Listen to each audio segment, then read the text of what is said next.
in the background as we go green at Hockenheim ring. And off we go. It's a good start by Samuel Hermer, taking the lead immediately ahead of Jerome Langley. Then side by side, Luca Ferrari going around the outside of Team Middle Gongas right behind him, followed by Dario and Jello, Lucas Marut, Christian Glamsetter, and the Flint Will McIntyre. As looking down to the inside, there is Luca Ferrari on lap 1, down to the inside of Jerome Langley. Looking for second place right there, cuts across the nose, but oh, there is Lamley down to the inside right there, still holding it off for second place. As everybody's still jostling for positions right now, they go side by side through the Parabolica. It's Timu time down to the inside. Timu almost making it 3 wide into the hairpin, almost making contact ahead of him is Verani.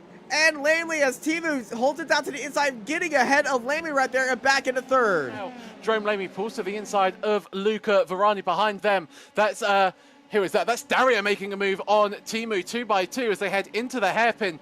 Langley ahead of Verani and Dario ahead of Timo. So we see another move down the inside into turn 6, and that is Timu getting ahead of Luca Verani. So where has Luca Verani's pace gone? He had a lightning start, but it's just fallen down the order every lap.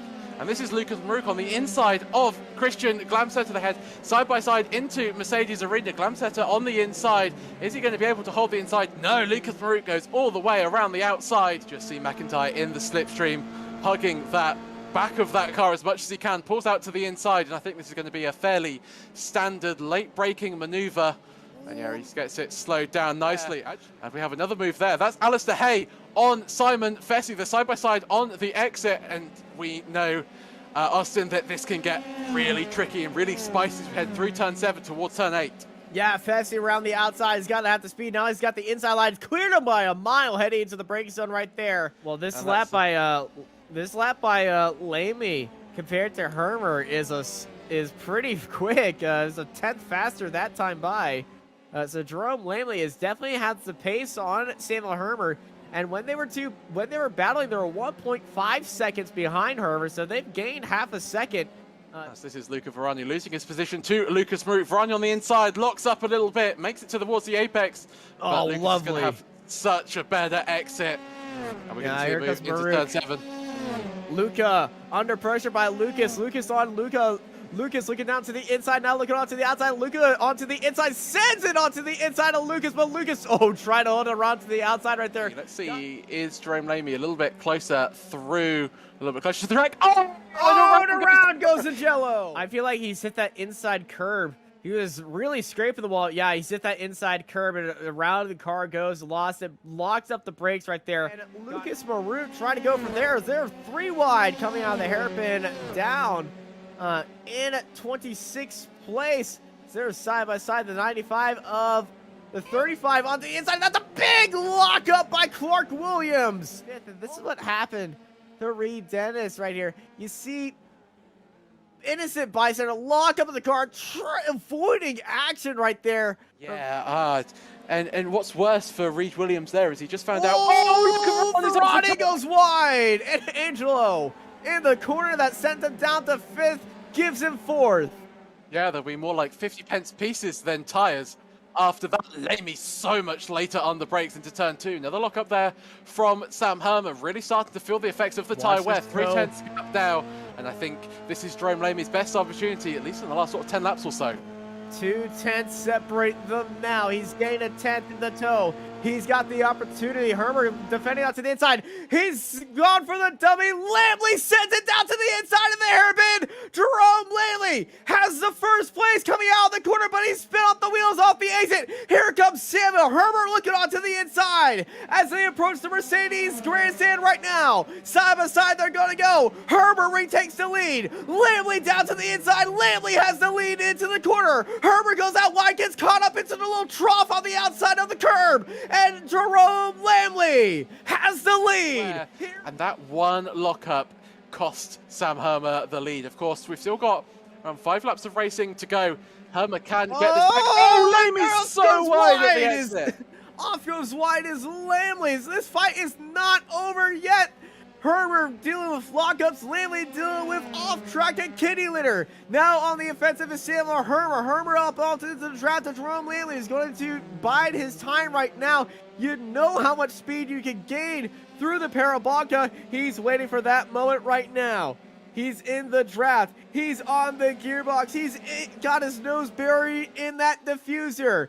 Lamley going towards the inside. There goes Hermer going down to the inside. Side by side they go. Samuel Hermer into the lead, into the inside of the braking zone. Gets deep onto the brakes goes Jerome Lamley. Hermer getting a nice tow by this lap car right now, heading into the hairpin. Hopefully they have a little bit different. Hopefully they have the idea to go wide. Yes, they do, as Lamley and Hermer both get past that first lap car. But Lamley, he's in the draft right now. He's getting a tow. 3/10 separate them right now. They're up to Keeler and Richie Robertson. Hermer just looking in his mirrors just a little bit. Lamley, late look right there. He's just selling a dummy, trying to cause a little bit of panic. Some Hermer, but they are dang good. And, yeah. ooh, Hermer getting held up into the final corner right now. They're getting held up right now. Here comes Lamley there, nose to tail, heading into turn one. Hermer's going to have to dive into turn one right now. And he does have to send it into the corner. The other lap car goes wide. Here comes Lamley looking down to the inside of Hermer. The lap car is playing absolute favorites right now, locking up into the brace. They're 3 wide into turn two right now. And he blocks up Lamley right now. Hermer retakes the lead as Lamley tries to get right back on to Hermer's draft, but Hermer covers out that lap car and gives the lap car the draft to give the advantage back to himself, as Lamley is not going to get the draft with 2 laps to go. Heading into the hairpin right now, that lap car is still there. They're finally backed away in the braking zone. It is 1 lap to go. White flag as they come across the line. Wide by Lamley. 1 lap to go for Samuel Hermer and Jerome Lamley here at Hockenheim Ring, separated by 7/10. Big mistake by Lamley in that final corner. He's going to be absolutely livid right now, and he's going to have to send into every corner. This is going to be a qualifying lap for Jerome Lamley if he wants to go for the lead. Big slide into the corner right now. And the time has not fallen down for our leaders, as Samuel Hermer, he kept it. He's kept his foot in it. He's kept his head in it. And he's come home with the victory here at Hockenheim Ring. Jerome Lamley comes out in second place. A very hard-fought race between these two for 30 straight laps. A very beautiful fight between these two. And fun. Sam Hermer is your race winner with Jerome Lamley 7/10 behind him. Dario Angelo recovers to 3rd place after his spin in turn 12. The only thing he really lost was the time and the ability to battle for the top 2, but he'll I think we're very pleased with the 3rd place. Luca Varani's in 4th with Lucas Baruch, who will be having nightmares of the back of Luca Varani's car in 5th place. Will McIntyre is in 6th with Timu coming home in 7th. Christian Glamsetter in 8th with Andy Flint in 9th, and Antonio Tellez rounding out your top 10. 11th place falls to Christian Latinzo with Simone Fessi in 12th with Alex Lowedo in 13th place. Then we have the 2 Brits of Darren Rowlandson and James Powsland in 14th and 15th respectively. Nicola Kona in 16th with Adam Tausma in 17th. Massimo Di Laurentiis even is in 18th place with Rafael Munza coming home in 19th place, with Jim Tobacco rounding out your top 20. Moving down to 21st place, we have Nicholas Westman and Patrick Rowland. We saw that battle on the final lap with Richard Van Veen in 23rd. Kichua Aitoa is 24th with Clark Williams in 25th. Matthew Gracie had that spin at turn 8 a few laps ago. He comes home in 26th place, and our first man to be 1 lap down. Nick Carty as well in 27th, with Killan Richie Robinson beating out his brother. He is in 28th place, with Zoltan Zamota unusually down in the lowly place of 29th, with Noel Richie Robinson in 30th. Jeffrey Breuer even in 31st, with James Thuilis in 32nd. Antonio Benitez is 33rd with Robert Ridgway in 34th. These are your retirements now. 8 laps down for Robert Ridgway. Reed Dennis as well, 10 laps down. Alistair Hay, 11 laps down with Vinny Morone, 20 laps down. Evan Way, we lost earlier. Gavin Petty, didn't see him really take the start. Only did some laps just to sort of lap around, I think. Never really in competition for any places there. James Cockram is 40th with Nico Veldman, who did not take the start of the race. And that is your 41 car grid.